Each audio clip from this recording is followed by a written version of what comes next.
मेरे प्यारे देशवासियों, नमस्कार। कोरोना के प्रभाव से हमारी मन की बात भी अछूती नहीं रही है। जब मैंने पिछली बार आपसे मन की बात की थी, तब पैसेंजर ट्रेनें बंद थी, बसें बंद थी, हवाई सेवा बंद थी। इस बार बहुत कुछ खुल चुका है। श्रमिक स्पेशल ट्रेनें चल रही हैं, अन्य स्पेशल ट्रेनें भी शुरू हो गई हैं। तमाम सावधानियों के साथ हवाई जहाज उड़ने लगे हैं। धीरे धीरे उद्योग भी चलना शुरू हुआ है। यानी अर्थव्यवस्था का एक बड़ा हिस्सा अब चल पड़ा है, खुल गया है। ऐसे में हमें और ज्यादा सतर्क रहने की आवश्यकता है। 2 गज की दूरी का नियम हो, मुंह पर मास्क लगाने की बात हो सके वहां तक घर में रहना हो, ये सारी बातों का पालन, उसमें जरा भी ढिलाई नहीं बरतनी चाहिए। देश में सबके सामूहिक प्रयासों से कोरोना के खिलाफ लड़ाई बहुत मजबूती से लड़ी जा रही है। जब हम दुनिया की तरफ देखते हैं तो हमें अनुभव होता है कि वास्तव में भारतवासियों की उपलब्धि कितनी बड़ी है। हमारी जनसंख्या ज्यादातर देशों से कई गुना ज्यादा है। हमारे देश में चुनौतियां भी भिन्न प्रकार की हैं, लेकिन फिर भी हमारे देश में कोरोना उतनी तेजी से नहीं फैल पाया जितना दुनिया के अन्य देशों में फैला। कोरोना से होने वाली मृत्यु दर भी हमारे देश में काफी कम है। जो नुकसान हुआ है उसका दुख हम सबको है, लेकिन जो कुछ भी हम बचा पाए हैं वो निश्चित तौर पर देश की सामूहिक संकल्प शक्ति का ही परिणाम है। इतने बड़े देश में हर एक देशवासी ने खुद इस लड़ाई को लड़ने की ठानी है। ये पूरी मुहिम पीपल ड्रिवन है। साथियों, देशवासियों की संकल्प शक्ति के साथ एक और शक्ति इस लड़ाई में हमारी सबसे बड़ी ताकत है, वो है देशवासियों की सेवा शक्ति। वास्तव में इस महामारी के समय हम भारतवासियों ने ये दिखा दिया है कि सेवा और त्याग का हमारा विचार केवल हमारा आदर्श नहीं है, बल्कि भारत की जीवन पद्धति है। और हमारे यहाँ तो कहा गया है, सेवा परमो धर्मः। सेवा स्वयं में सुख है, सेवा में ही संतोष है। आपने देखा होगा कि दूसरों की सेवा में लगे व्यक्ति के जीवन में कोई डिप्रेशन या तनाव कभी नहीं दिखता। उसके जीवन में, जीवन को लेकर उसके नजरिए में भरपूर आत्मविश्वास, सकारात्मकता और जीवंतता प्रतिपल नजर आती है। साथियों, हमारे डॉक्टर्स, नर्सिंग स्टाफ, सफाई कर्मी, पुलिसकर्मी, मीडिया के साथी, ये सब जो सेवा कर रहे हैं, उसकी चर्चा मैंने कई बार की है। मन की बात में भी मैंने उसका जिक्र किया है। सेवा में अपना सब कुछ समर्पित कर देने वाले लोगों की संख्या अनगिनत है। ऐसे ही एक सज्जन है तमिलनाडु के सी मोहन। सी मोहन जी मदुरई में एक सैलून चलाते हैं। अपनी मेहनत की कमाई से इन्होंने अपनी बेटी की पढ़ाई के लिए 5 लाख रुपए बचाए थे, लेकिन इन्होंने ये पूरी राशि इस समय जरूरतमंदों, गरीबों की सेवा के लिए खर्च कर दी। इसी तरह अगरतला में ठेला चलाकर जीवन यापन करने वाले गौतम दास जी अपनी रोजमर्रा की कमाई की बचत में से हर रोज दाल चावल खरीदकर जरूरतमंदों को खाना खिला रहे हैं। पंजाब के पठानकोट से भी एक ऐसा ही उदाहरण मुझे पता चला। यहाँ दिव्यांग भाई राजू ने दूसरों की मदद से जोड़ी गई छोटी सी पूंजी से 3,000 से अधिक मास्क बनवाकर लोगों में बांटे। भाई राजू ने इस मुश्किल समय में करीब 100 परिवारों के लिए खाने का राशन भी जुटाया। देश के सभी इलाकों से विमेन सेल्फ हेल्प ग्रुप के परिश्रम की भी अनगिनत कहानियां इन दिनों हमारे सामने आ रही है। गांवों में, छोटे कस्बों में हमारी बहनें, बेटियां हर दिन हजारों की संख्या में मास्क बना रही हैं। तमाम सामाजिक संस्थाएं भी इस काम में इनका सहयोग कर रही हैं। साथियों, ऐसे कितने ही उदाहरण हर दिन दिखाई और सुनाई पड़ रहे हैं। कितने ही लोग खुद भी मुझे नमो ऐप और अन्य माध्यमों के जरिए अपने प्रयासों के बारे में बता रहे हैं। कई बार समय की कमी के चलते मैं बहुत से लोगों का, बहुत से संगठनों का, बहुत सी संस्थाओं का नाम नहीं ले पाता हूँ। सेवा भाव से लोगों की मदद कर रहे ऐसे सभी लोगों की मैं प्रशंसा करता हूँ, उनका आदर करता हूँ, उनका तहे दिल से अभिनंदन करता हूँ। मेरे प्यारे देशवासियों, एक और बात जो मेरे मन को छू गई है, वो है संकट की इस घड़ी में इनोवेशन। तमाम देशवासी गांवों से लेकर शहरों तक, हमारे छोटे व्यापारियों से लेकर स्टार्टअप तक, हमारी लैब्स कोरोना के खिलाफ लड़ाई में नए-नए तरीके इजाद कर रहे हैं, नए-नए इनोवेशन कर रहे हैं। जैसे नासिक के राजेंद्र यादव का उदाहरण बहुत दिलचस्प है। राजेंद्र जी नासिक में सतना गांव के किसान हैं। अपने गांव को कोरोना संक्रमण से बचाने के लिए उन्होंने अपने ट्रैक्टर से जोड़कर एक सैनिटाइजेशन मशीन बना ली है और ये इनोवेटिव मशीन बहुत प्रभावी तरीके से काम कर रही है। इसी तरह मैं सोशल मीडिया में कई तस्वीरें देख रहा था। कई दुकानदारों ने 2 गज की दूरी के लिए दुकान में बड़े पाइपलाइन लगा लिए हैं, जिसमें एक छोर से वो ऊपर से सामान डालते हैं और दूसरी छोर से ग्राहक अपना सामान ले लेते हैं। इस दौरान पढ़ाई के क्षेत्र में भी कई अलग-अलग इनोवेशन शिक्षकों और छात्रों ने मिलकर किए हैं।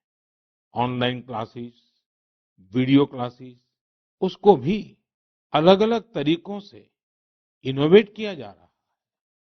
कोरोना की वैक्सीन पर हमारी लैब्स में जो काम हो रहा है, उस पर तो दुनिया भर की नजर है और हम सबकी आशा भी। किसी भी परिस्थिति को बदलने के लिए इच्छा शक्ति के साथ ही बहुत कुछ इनोवेशन पर भी निर्भर करता है। हजारों सालों की मानव जात की यात्रा लगातार इनोवेशन से ही इतने आधुनिक दौर में पहुंची है। इसलिए इस महामारी पर जीत के लिए हमारे ये विशेष इनोवेशंस भी बहुत बड़ा आधार है। साथियों, कोरोना के खिलाफ लड़ाई का यह रास्ता लंबा है। एक ऐसी आपदा जिसका पूरी दुनिया के पास कोई इलाज ही नहीं है, जिसका कोई पहले का अनुभव भी नहीं है। तो ऐसे में नई-नई चुनौतियां और उसके कारण परेशानियां हम अनुभव भी कर रहे हैं। ये दुनिया के हर कोरोना प्रभावित देश में हो रहा है और इसलिए भारत भी इससे अछूता नहीं है। हमारे देश में भी कोई वर्ग ऐसा नहीं है जो कठिनाई में ना हो, परेशानी में ना हो।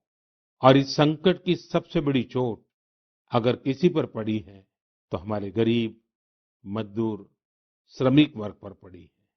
उनकी तकलीफ, उनका दर्द, उनकी पीड़ा शब्दों में नहीं कही जा सकती।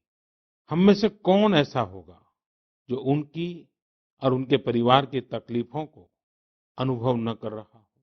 हम सब मिलकर इस तकलीफ को, इस पीड़ा को बांटने का प्रयास कर रहे हैं। पूरा देश प्रयास कर रहा है। हमारे रेलवे के साथी दिन रात लगे हुए हैं। केंद्र हो, राज्य हो, स्थानीय स्वराज की संस्थाएं हो, हर कोई दिन रात मेहनत कर रहे हैं। जिस प्रकार रेलवे के कर्मचारी आज जुटे हुए हैं, वे भी एक प्रकार से अग्रिम पंक्ति में खड़े कोरोना वॉरियर्स ही है। लाखों श्रमिकों को ट्रेनों से और बसों से सुरक्षित ले जाना, उनके खाने-पीने की चिंता करना, हर जिले में क्वारंटाइन केंद्रों की व्यवस्था करना, सभी की टेस्टिंग, चेकअप, उपचार की व्यवस्था करना, ये सब काम लगातार चल रहे हैं और बहुत बड़ी मात्रा में चल रहे हैं। लेकिन साथियों, जो दृश्य आज हम देख रहे हैं, इससे देश को अतीत में जो कुछ हुआ, उसके अवलोकन और भविष्य के लिए सीखने का अवसर भी मिला है। आज हमारे श्रमिकों की पीड़ा में हम देश के पूर्वी हिस्से की पीड़ा को देख सकते हैं। जिस पूर्वी हिस्से में देश का ग्रोथ इंजन बनने की क्षमता है, जिसके श्रमिकों के बाहुबल में देश को नई ऊंचाई पर ले जाने का सामर्थ्य है, उस पूर्वी हिस्से का विकास बहुत आवश्यक है। पूर्वी भारत के विकास से ही देश का संतुलित आर्थिक विकास संभव है। देश ने जब मुझे सेवा का अवसर दिया, तभी से हमने पूर्वी भारत के विकास को प्राथमिकता दी है। मुझे संतोष है कि बीते वर्षों में इस दिशा में बहुत कुछ हुआ है और अब प्रवासी मजदूरों को देखते हुए बहुत कुछ नए कदम उठाना भी आवश्यक हो गया है और हम लगातार उस दिशा में आगे बढ़ रहे हैं। जैसे कहीं श्रमिकों की स्किल मैपिंग का काम हो रहा है, कहीं स्टार्टअप्स इस काम में जुटे हैं, कहीं माइग्रेशन कमीशन बनाने की बात हो रही है।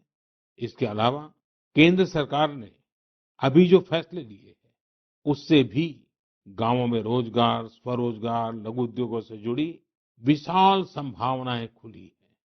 ये फैसले इन स्थितियों के समाधान के लिए हैं, आत्मनिर्भर भारत के लिए है। अगर हमारे गांव आत्मनिर्भर होते, हमारे कस्बे, हमारे जिले, हमारे राज्य आत्मनिर्भर होते, तो अनेक समस्याओं ने वो रूप नहीं लिया होता, जिस रूप में वो आज हमारे सामने खड़ी है। लेकिन अंधेरे से रोशनी की ओर बढ़ना मानव स्वभाव है।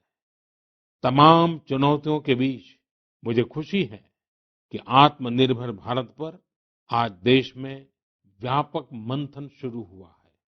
लोगों ने अब इसे अपना अभियान बनाना शुरू किया है। इस मिशन का नेतृत्व देशवासी अपने हाथ में ले रहे हैं।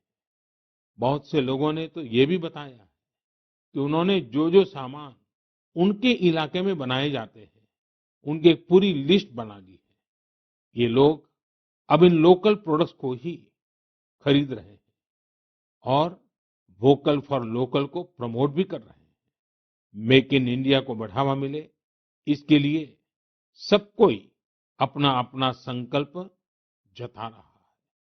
बिहार के हमारे एक साथी श्रीमान हिमांशु ने मुझे नमो ऐप पर लिखा है कि वो एक ऐसा दिन देखना चाहते हैं जब भारत विदेश से आने वाले आयात को कम से कम कर दे। चाहे पेट्रोल, डीजल, ईंधन का आयात हो, इलेक्ट्रॉनिक आइटम्स का आयात हो, यूरिया का आयात हो या फिर खाद्य तेल का आयात हो। मैं उनकी भावनाओं को समझता हूँ। हमारे देश में कितनी ही ऐसी चीजें बाहर से आती हैं जिन पर हमारे ईमानदार टैक्स पेयर्स का पैसा खर्च होता है, जिनका विकल्प हम आसानी से भारत में तैयार कर सकते हैं। असम के सुदीप ने मुझे लिखा है कि वो महिलाओं के बनाए हुए लोकल बैम्बू प्रोडक्ट्स का व्यापार करते हैं और उन्होंने तय किया है कि आने वाले 2 वर्ष में वे अपने बैम्बू प्रोडक्ट को एक ग्लोबल ब्रांड बनाएंगे। मुझे पूरा भरोसा है आत्मनिर्भर भारत अभियान इस दशक में देश को नई ऊंचाई पर ले जाएगा। मेरे प्यारे देशवासियों, कोरोना संकट के इस दौर में मेरी विश्व के अनेक नेताओं से बातचीत हुई है। लेकिन मैं एक सीक्रेट जरूर आज बताना चाहूंगा। विश्व के अनेक नेताओं की जब बातचीत होती है, तो मैंने देखा इन दिनों उनकी बहुत ज्यादा दिलचस्पी योग और आयुर्वेद के संबंध में होती है। कुछ नेताओं ने मुझसे पूछा कि कोरोना के इस काल में ये योग और आयुर्वेद कैसे मदद कर सकते हैं। साथियों, अंतर्राष्ट्रीय योग दिवस जल्द ही आने वाला है।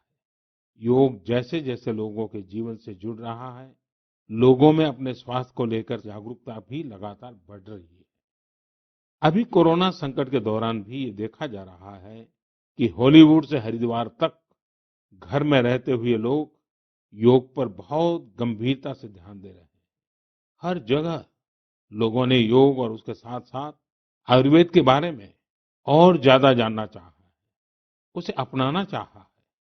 कितने ही लोग जिन्होंने कभी योग नहीं किया, वे भी या तो ऑनलाइन योग क्लास से जुड़ गए हैं या फिर ऑनलाइन वीडियो के माध्यम से भी योग सीख रहे हैं।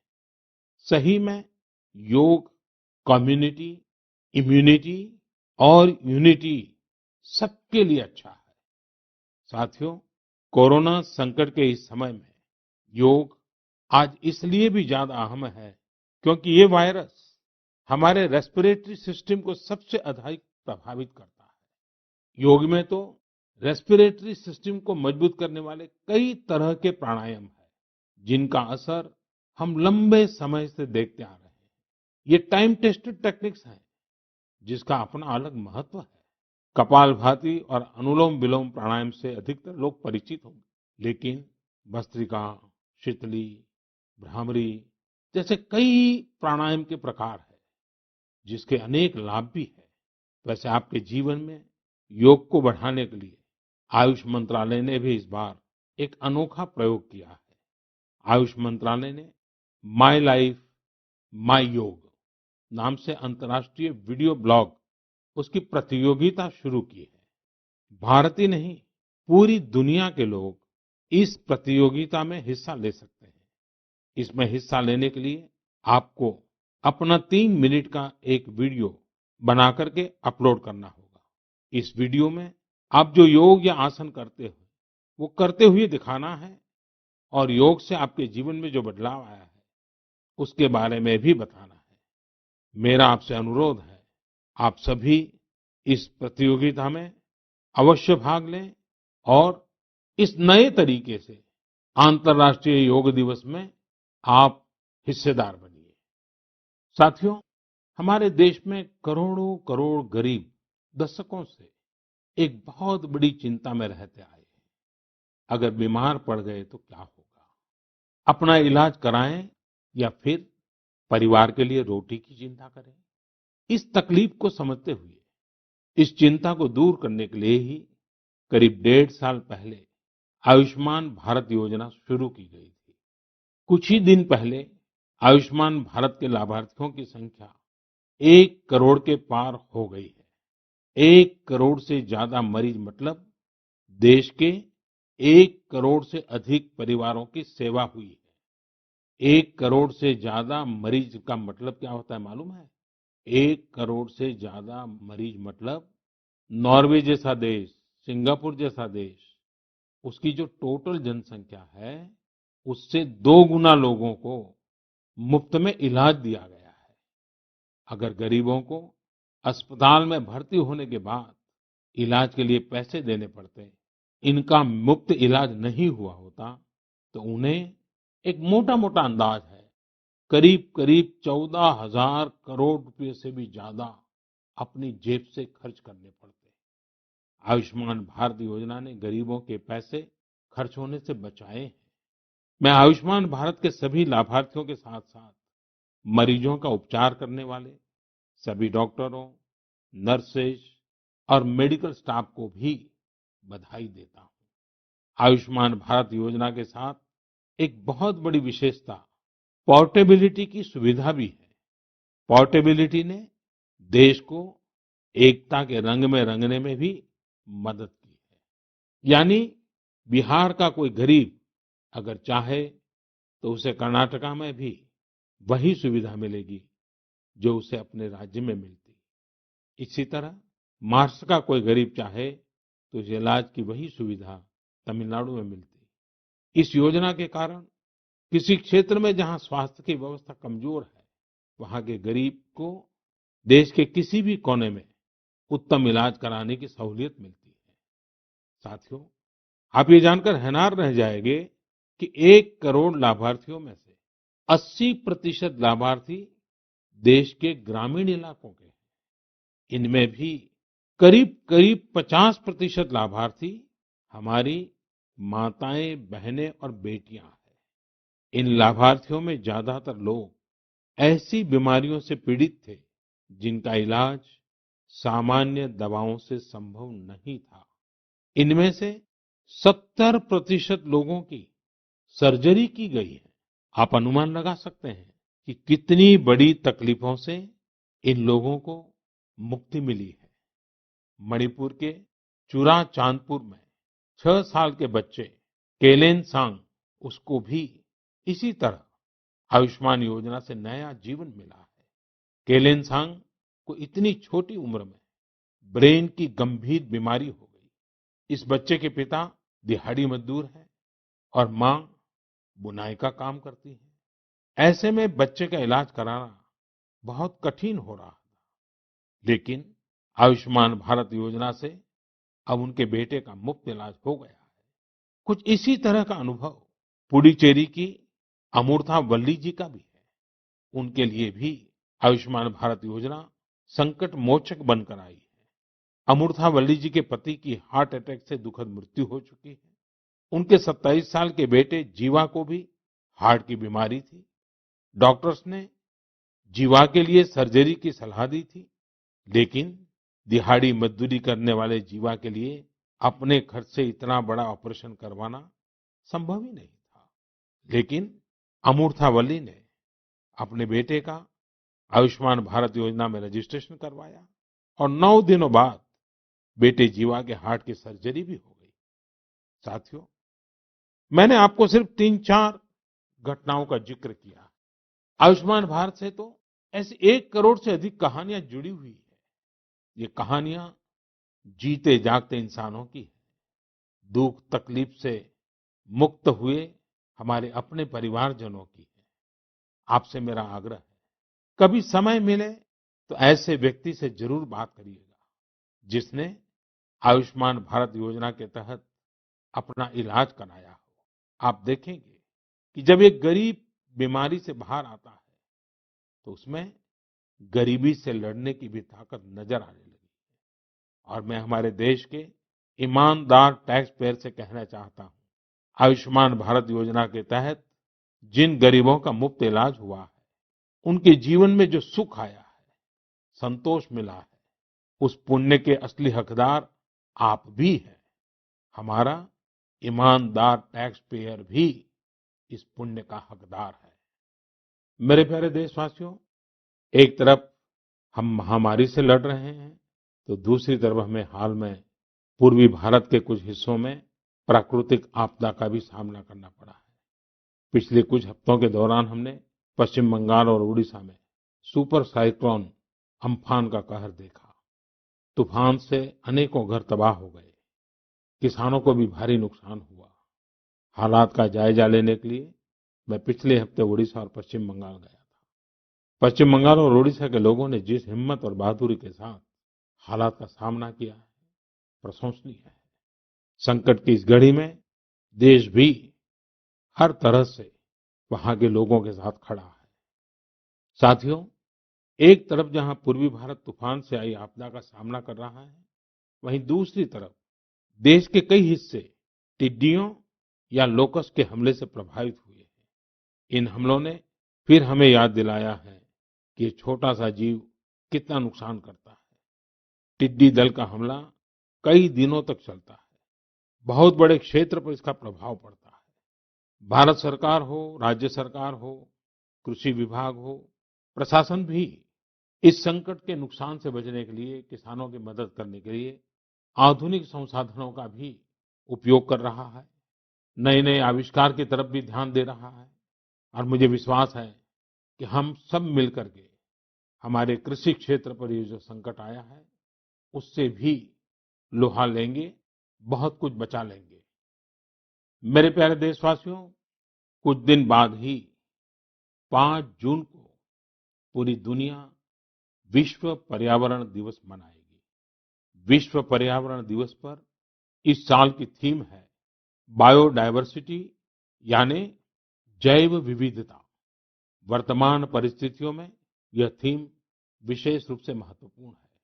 लॉकडाउन के दौरान पिछले कुछ हफ्तों में जीवन की रफ्तार थोड़ी धीमी जरूर हुई है, लेकिन इससे हमें अपने आसपास प्रकृति की समृद्ध विविधता को, जैव विविधता को करीब से देखने का अवसर भी मिला है।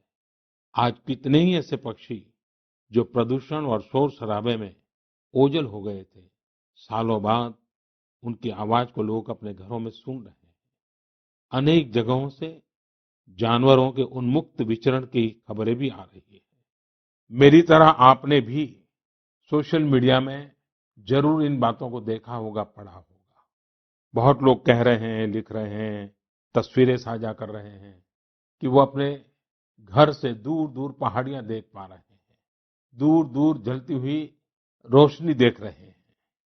इन तस्वीरों को देखकर कई लोगों के मन में ये संकल्प उठा होगा, क्या हम उन दृश्यों को ऐसे ही बना रख सकते हैं? इन तस्वीरों ने लोगों को प्रकृति के लिए कुछ करने की प्रेरणा भी दी है। नदियां सदा स्वच्छ रहें, पशु पक्षियों को भी खुलकर जीने का हक मिले, आसमान भी साफ सुथरा हो, इसके लिए हम प्रकृति के साथ तालमेल बिठाकर जीवन जीने की प्रेरणा ले सकते हैं। मेरे प्यारे देशवासियों, हम बार बार सुनते हैं, जल है तो जीवन है, जल है तो कल है, लेकिन जल के साथ हमारी जिम्मेवारी भी है। वर्षा का पानी, बारिश का पानी, ये हमें बचाना है। एक एक बूंद को बचाना है। गांव गांव वर्षा के पानी को हम कैसे बचाएं? परंपरागत बहुत सरल उपाय हैं। उन सरल उपाय से भी हम पानी को रोक सकते हैं। 5 दिन 7 दिन भी अगर पानी रुका रहेगा तो धरती माँ के पास बुझाएगा, पानी फिर जमीन में जाएगा। वही जल जीवन की शक्ति बन जाएगा। और इसलिए इस वर्षा ऋतु में हम सबका प्रयास रहना चाहिए कि हम पानी को बचाएं, पानी को संरक्षण करें। मेरे प्यारे देशवासियों, स्वच्छ पर्यावरण सीधे हमारे जीवन, हमारे बच्चों के भविष्य का विषय है। इसलिए हमें व्यक्तिगत स्तर पर भी इसकी चिंता करनी होगी। मेरा आपसे अनुरोध है कि इस पर्यावरण दिवस पर कुछ पेड़ अवश्य लगाएं और प्रकृति की सेवा के लिए कुछ ऐसा संकल्प अवश्य लें जिससे प्रकृति के साथ आपका हर दिन का रिश्ता बना रहे। हाँ, गर्मी बढ़ रही है, इसलिए पक्षियों के लिए पानी का इंतजाम करना मत भूलिएगा। साथियों, हम सबको ये भी ध्यान रखना होगा कि इतनी कठिन तपस्या के बाद, इतनी कठिनाइयों के बाद देश ने जिस तरह हालत संभाला है, उसे बिगड़ने नहीं देना है। हमें इस लड़ाई को कमजोर नहीं होने देना है। हम लापरवाह हो जाएं, सावधानी छोड़ दें, ये कोई विकल्प नहीं है। कोरोना के खिलाफ लड़ाई अब भी उतनी ही गंभीर है। आपको, आपके परिवार को कोरोना से अभी भी उतना ही गंभीर खतरा हो सकता है। हमें हर इंसान की जिंदगी को बचाना है। इसलिए 2 गज की दूरी, चेहरे पर मास्क, हाथों को धोना, इन सब सावधानियों का वैसे ही पालन करते रहना है जैसे अभी तक करते आए हैं। मुझे पूरा विश्वास है कि आप अपने लिए, अपनों के लिए